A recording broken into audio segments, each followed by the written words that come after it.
Comment suivre vos finances dans Power BI avec un tableau de bord hyper visuel. On va voir ça ensemble et vous avez juste besoin de Power BI, mais vous pouvez être totalement débutant, il n'y a aucun souci, je vais vous montrer tout pas à pas.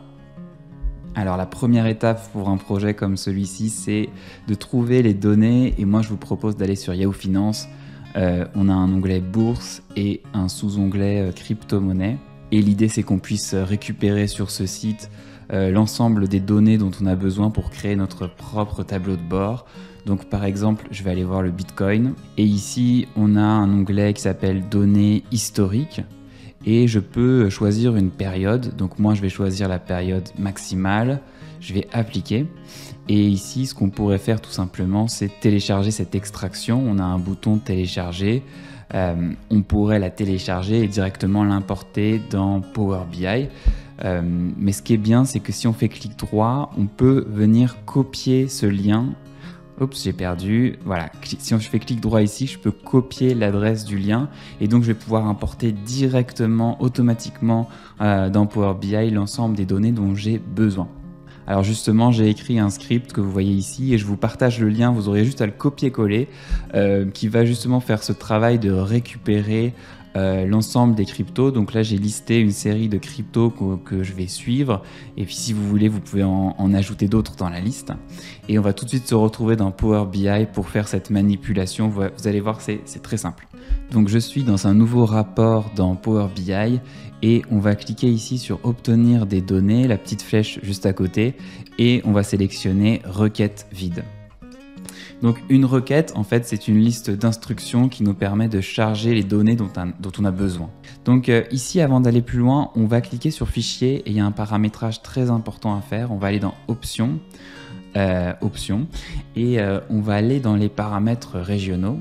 Ici, si on descend plus bas, on a paramètres régionaux. Et ensuite, plutôt que français, vous avez sûrement français, on va aller chercher dans la liste anglais États-Unis. Et ça, on a besoin de faire cette sélection parce que le format de fichier, c'est un format américain. Donc, il faut absolument qu'on fasse ce petit paramétrage. Je valide. Donc ici, j'ai ma requête qui apparaît et je vais faire clic droit dessus et je vais cliquer sur éditeur avancé. Pour l'instant, la requête est vide, mais je vous ai mis juste en dessous le lien vers le script qu'on va venir copier-coller. Donc le lien va vous emmener sur cette page. Je vais simplement sélectionner l'ensemble du code, je vais faire copier, CTRL-C, et je vais le coller à la place du script qui avait été généré automatiquement. On va cliquer ici sur continuer, il n'y a pas d'enjeu de confidentialité, donc c'est juste une formalité, on va cocher ignorer, on va enregistrer, et cette fois-ci Power BI devrait charger l'ensemble des données de notre projet. On a une colonne date, et vous voyez que la date apparaît plusieurs fois parce qu'on suit plusieurs cryptos.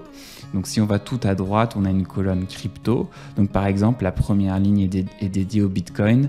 C'est le cours du Bitcoin pour le 13 mars. Donc j'enregistre cette vidéo le 13 mars. Mais si vous réalisez cet import à une date ultérieure, vous aurez les dates du jour, vous aurez tout l'historique grâce au script que je vous ai partagé. Donc on n'a rien à faire de plus. Là, on a toutes les informations dont on a besoin pour faire le projet. On va aller tout en haut à gauche, cliquer sur ce bouton et on va faire fermer et appliquer et Power BI va exécuter la requête et l'importer dans notre rapport pour qu'on puisse ensuite jouer avec les données. Alors nos données ont été chargées dans Power BI et nous allons pouvoir commencer à visualiser tout ça. Donc ce qu'on va faire, c'est qu'on va regarder tout à droite notre requête 1, on va la déplier et on retrouve toutes les en-têtes de colonnes, tous les champs qu'on va pouvoir utiliser. Alors moi je voudrais faire un graphique qui affiche l'évolution d'un cours au fil du temps. Donc je vais sélectionner ce graphique ici qui s'appelle graphique en courbe. Je vais cliquer dessus. Je vais le positionner sur quasiment toute la page. Je vais juste laisser un tout petit peu d'espace au-dessus pour l'instant.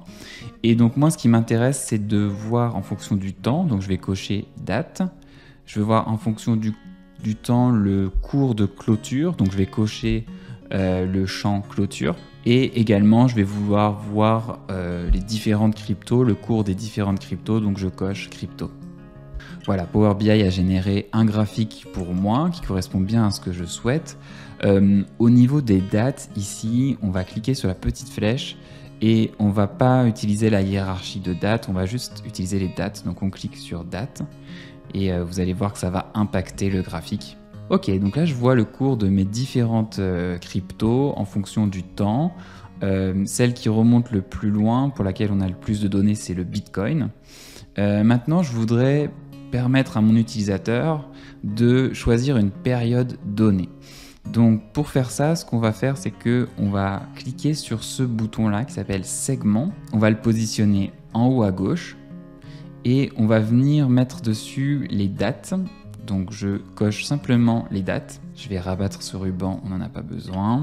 Et vous devriez avoir par défaut ce visuel-là qui apparaît, qui me permet de venir choisir une période de temps. Donc là par exemple 2020. Et ça va impacter immédiatement votre graphique. Dernière chose, je voudrais être capable de sélectionner une crypto-monnaie. Donc pour ça, je vais ajouter un deuxième segment. Donc je vais cliquer à nouveau sur ce bouton. Je vais le positionner en haut à droite et je vais sélectionner les cryptos. Et j'ai l'ensemble de mes cryptos qui apparaît. On va venir changer un petit peu l'organisation de cette sélection. Donc là, on pourrait l'utiliser, on pourrait cocher par exemple ETH et on aurait le cours de ETH qui apparaît sur la période sélectionnée. Alors ça, je vais le masquer pour l'instant, mais je veux juste un peu améliorer ce visuel. Donc on va cliquer ici sur le pinceau, là, le bouton en forme de pinceau, et on va dans paramètres du segment, on va choisir un affichage, une orientation horizontale, et ça va me donner comme ça des boutons. Et je vais choisir une sélection simple. Ici, dans le pavé de sélection, je vais demander une sélection simple. Ça veut dire que mon utilisateur pourra sélectionner une seule crypto-monnaie à la fois. Et ça affichera le cours sur la période sélectionnée. Donc voilà, en quelques minutes, on a créé un rapport qui est tout à fait fonctionnel, qui est assez basique en termes d'interface, mais vous allez voir que dans la prochaine vidéo, dans le prochain épisode, je vais vous montrer justement comment vous pouvez créer une interface très visuelle et beaucoup plus agréable. La vidéo sera disponible dans quelques jours, alors n'hésitez pas à vous abonner pour être notifié dès qu'elle sort. Et puis si vous avez des questions, je suis ravi de vous répondre en commentaire. À bientôt, ciao!